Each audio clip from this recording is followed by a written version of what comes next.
English learners. Welcome back to another advanced lesson here at English Pod. My name is Marco. And I'm Erica. And today we're going to be back in the office. That's right. We are listening in as somebody gets a little bit of trouble from their boss for being a bit late on a project. All right, so we're going to be at the office. Somebody misses a deadline. And so, well, how do you handle the situation? What can you do to explain yourself? And what language can you actually use to talk about missed deadlines and late work? All right, so let's see why this person missed the deadline, and let's find out what happens. And so I just wanted to check in with you and find out where we are with this project. As you know, you missed a fairly significant deadline last week, and this will negatively impact the team's ability to move forward with the next stages of this project. I know. I'm really sorry that I missed the deadline, but really, it wasn't my fault. You see, we had all of these unexpected technical problems at the last minute, and I couldn't get into the database and extract the kind of information that I needed for the data analysis. You know, if the tech guys would have done their job and kept the CRM stable, then I wouldn't have missed my deadline. Oh, come on. An excuse like that is tantamount to lying. You're essentially blaming the tech team for your time management issues rather than accepting responsibility for the fact that you were procrastinating for the past 2 weeks. No, I'm not trying to pass the buck here. I know it was me who was ultimately responsible for getting this done. But the thing is, I could have finished on time if the system hadn't gone down. And you know, with everything I've got going on now, I can't afford to waste time dealing with technical problems. I've got a lot on my plate, and there are only 24 hours in a day. I'm not going to accept this excuse. You're using these small technical glitches as a crutch and trying to rationalize the fact that you've missed your deadline. Look, we have standards, and I expect you to live up to those standards. No more phony excuses. If you're in over your head, you tell me. No more missed deadlines. Now, I want that data on my desk by 9 a.m. Well, it sounds like this guy isn't really accepting a lot of the responsibility for his missed deadline. Yeah, exactly. Well, apparently he's explaining that it wasn't only his fault, right? Mm-hmm. Yep. So some technical problems, but you know, he used a lot of pretty interesting language, and I think it'll help us to look at that now in language takeaway. Language takeaway. All right, so on language takeaway today, we have 5 words, and let's start with the first one. All right, well, the boss is not really happy with the excuse that the employee was giving, and he said an excuse like that is tantamount to lying. Tantamount. Tantamount to something. Okay, so if an excuse like that is tantamount to lying, what is he trying to say here? Basically, it's the same as, or it's almost the same as. So similar to. Mm-hmm. So if I say tantamount to something else, how would I use it? You know, Marco, taking my computer without asking is tantamount to stealing. Okay, so even though I'm not actually stealing it or taking it home with me, it is almost like stealing. Yeah, and the interesting grammatical thing here is that we almost always use a gerund right after. So tantamount to verb ing. Okay, tantamount to stealing, tantamount to lying, tantamount to killing. Okay, well, on that happy note, let's go on to our next word. Now, the boss was really unhappy with the employee for procrastinating. Procrastinating. Procrastinating. So the verb is to procrastinate. Mm-hmm. And when you procrastinate, you say, oh, I'll do it later. I'll do it tomorrow. Okay, so you kind of delay things or you leave it for another day. Yep. All right, very good. So to procrastinate. Mm-hmm. A favorite verb amongst college students. I actually thought for a little while that procrastinate was to have babies. Oh, okay. It's kind of similar. Yeah. What's the word? Procreate. Procreate. Yeah. So for a while, I always thought that procrastinate was like having babies. Like, why are you procrastinating? And I'm like, I'm not. Well, glad you got that straight. So yes, our listeners, procrastinate is not the same as procreate. Okay. I learned that the hard way. Yes. Well, it sounds like you had a little bit of a glitch in your understanding of language, and that's our next phrase. So in the dialogue, they were talking about some glitches with the system. A glitch in the system. Okay, so a glitch. Now, this is common among computers, right? A glitch is an error. Right. So when you're talking about a glitch and you're talking about computers, it's an error, a mistake. But we also use it to talk about any unexpected problem, a small unexpected problem. Okay, so a small glitch. Yeah. There was a glitch in our plan and we arrived 10 minutes late. Or I can say this movie has a glitch in the story. So there's a small problem in the story that doesn't make sense. Exactly. All right, so the employee was blaming his lateness on these small technical glitches, but the boss didn't believe this, right? Mm-hmm. The boss said, "You're trying to rationalize the fact that you missed the deadline." Okay, to rationalize. To rationalize. So the boss is saying that he's trying to rationalize. So that means, is he trying to make sense of it? Well, this is an interesting psychological word. Mm-hmm. And when you rationalize something, you think about it or describe it, like especially some bad behavior, in a way that makes it seem better or proper or more sensible. So you're trying to convince yourself. Yeah, you're telling other people, but you're also telling yourself that it's better. Okay, or that you're right when you're actually wrong. Yes, yeah. Okay, so he was trying to rationalize the fact that he missed the deadline. So he was trying to explain to the boss and also kind of make himself believe that it wasn't really his fault when it was. Mm-hmm. Now, because this is a little bit of a difficult concept to understand, I think we should hear some examples. Example 1. You can't rationalize your son's behavior by saying he's going through a hard time. Example 2. As much as I tried, I couldn't rationalize buying such an expensive pair of shoes. Example 3. You know it was the wrong thing to do. Stop trying to rationalize it. Okay, so clear as daylight now, this word rationalize.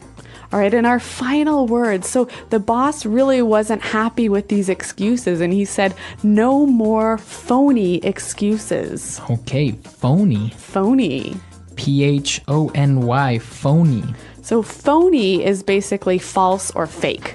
Right, so a phony statement. Mm-hmm. A phony watch. Okay, a fake watch. Yeah, not a Sony watch, but phony watch. A phony. So a lot of great words in this dialogue, but as you mentioned, we also saw some very interesting phrases that we can use in situations like this.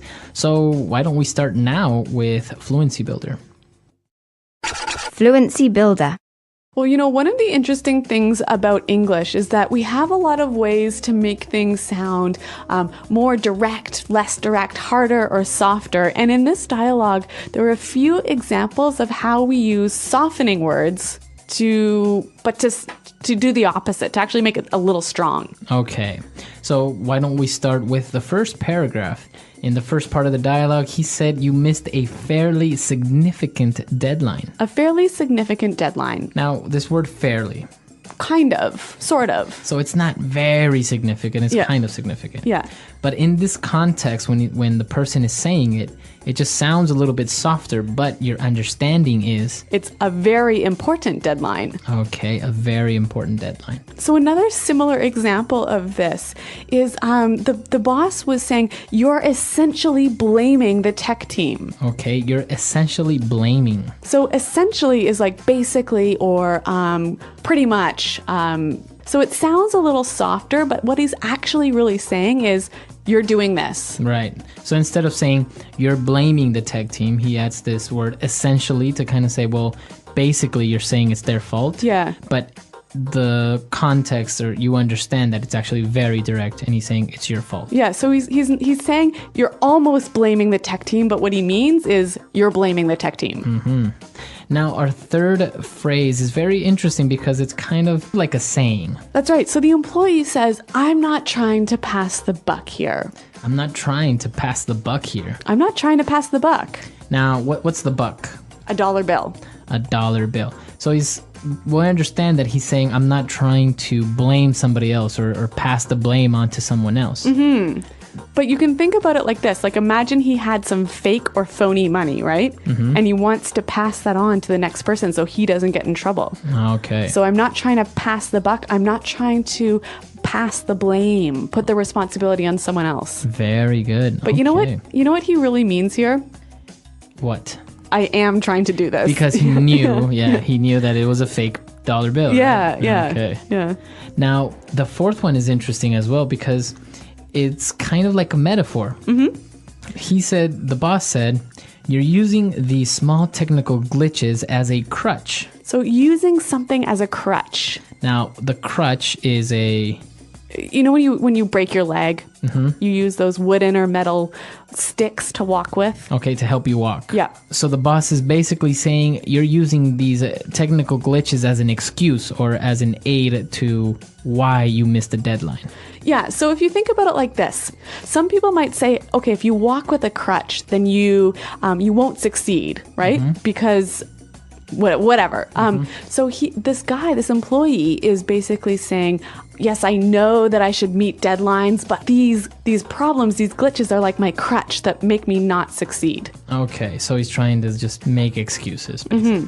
So, God, Marco, that was a little bit difficult to understand. Do you think we should give a couple more examples? Yeah, I think some more examples would be very useful, so let's listen to a couple of them now. Example 1.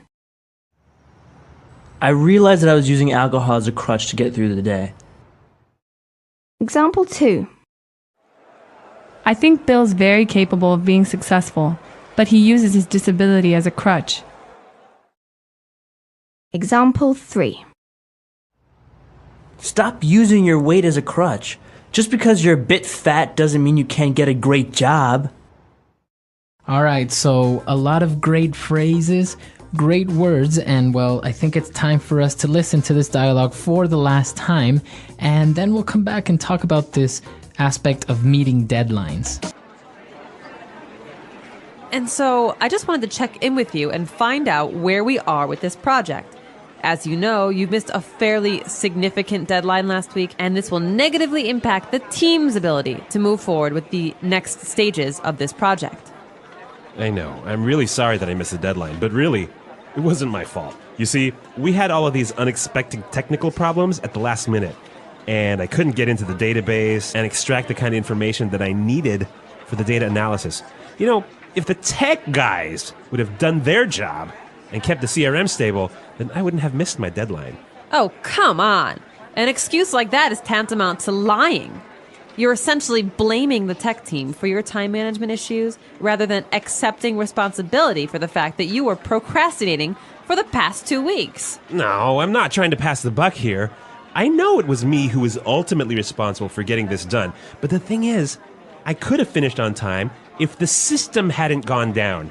And you know, with everything I've got going on now, I can't afford to waste time dealing with technical problems. I've got a lot on my plate, and there are only 24 hours in a day. I'm not going to accept this excuse. You're using these small technical glitches as a crutch and trying to rationalize the fact that you've missed your deadline. Look, we have standards, and I expect you to live up to those standards. No more phony excuses. If you're in over your head, you tell me. No more missed deadlines. Now, I want that data on my desk by 9 a.m. This employee got in a lot of trouble for missing his deadline. Exactly. I think it's a very important aspect of not only Western culture, but also in general, assuming guilt when it's your fault. Yeah. In this case, we saw that the employee didn't really want to accept the fact that it was his fault. Yeah, he didn't say, yeah, I know it was me, I'm sorry, and this is my plan to fix it. Now, this is very important among cultures because in some cultures, the aspect of losing face is so important, right? Right. So somebody may not really want to assume guilt, or they have to because it's part of the culture. But what's the standard in North American business practice? I would say that you would have to assume responsibility and take responsibility for your actions, right? And say, yes, it's my fault, I did it, but I'm gonna get it fixed, or I'll do it, or I'll make up for it. So some good business tips here today in this lesson.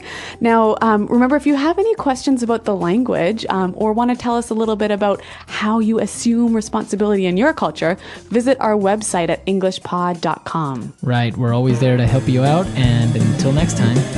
Thanks for listening, and goodbye. Bye.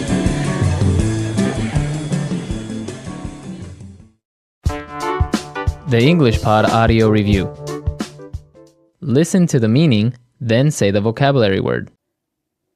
Same as, equivalent to. Tantamount. Later than expected. Behind schedule. Very important or very relevant. Fairly significant.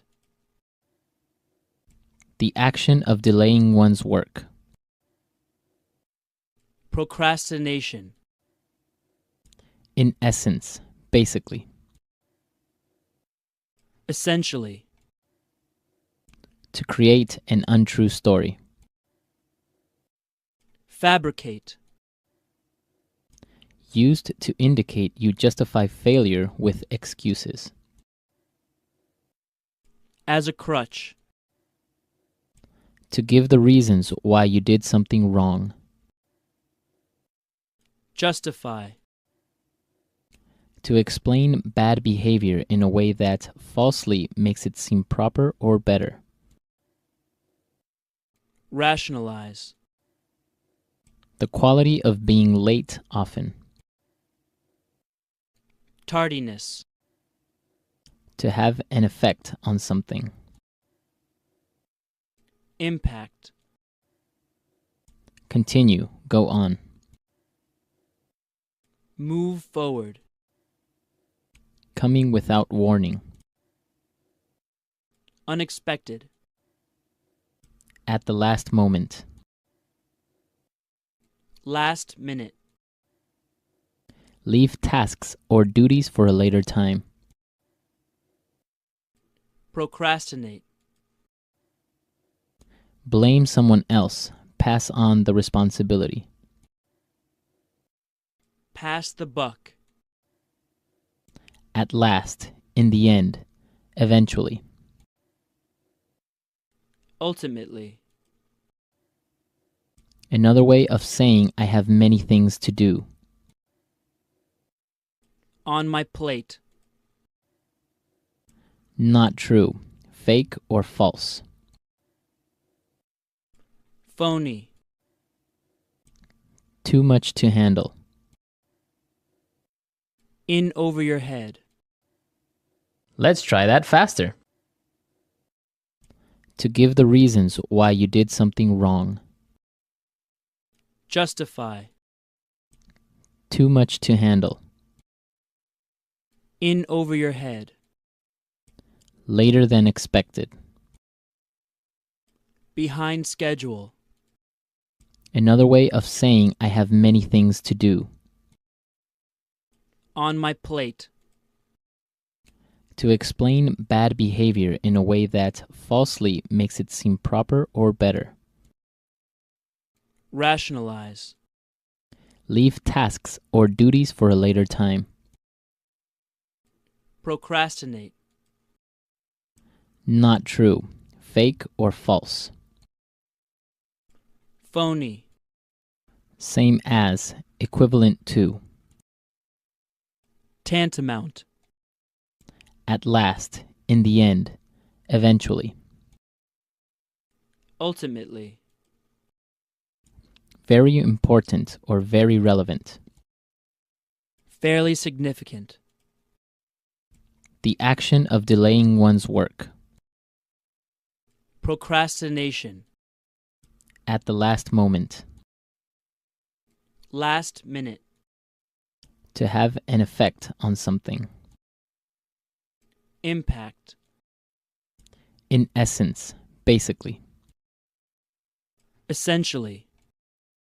Continue, go on. Move forward.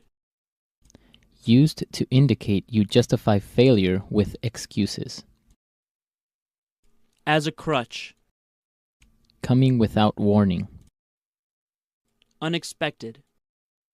Blame someone else. Pass on the responsibility. Pass the buck.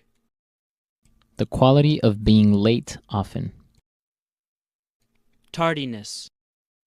To create an untrue story. Fabricate. Now say the word and hear it in a sentence. Tantamount.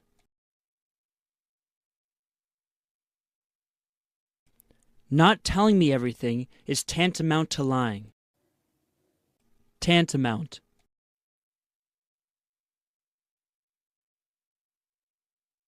The way you request things is tantamount to a demand. Be more polite. Tantamount.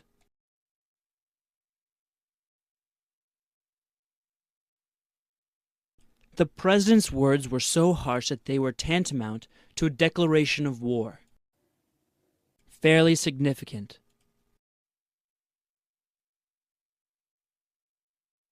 There is a fairly significant amount of money in that bank account. Fairly significant.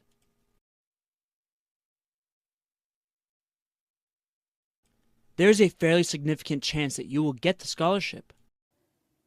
Fairly significant.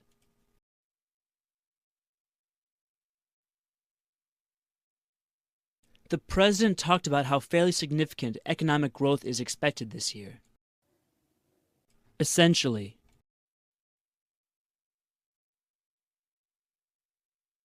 By not believing what I'm saying, you are essentially calling me a liar.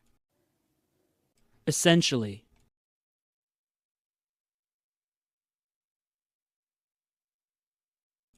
The company is essentially laying people off in order to reduce costs. Essentially.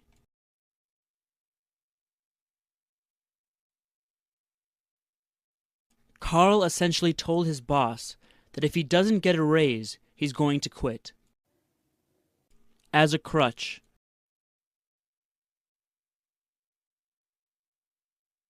I realized that I was using alcohol as a crutch to get through the day. As a crutch.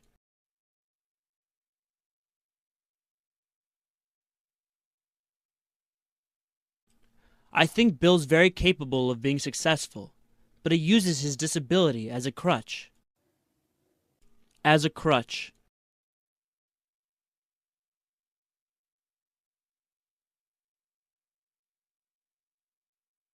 Stop using your weight as a crutch. Just because you're a bit fat doesn't mean you can't get a great job. Rationalize.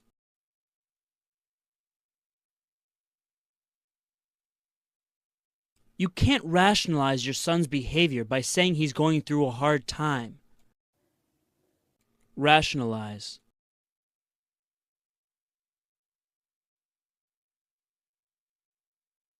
As much as I tried, I couldn't rationalize buying such an expensive pair of shoes.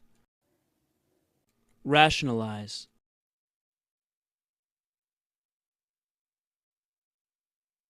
You know it was the wrong thing to do, so stop trying to rationalize.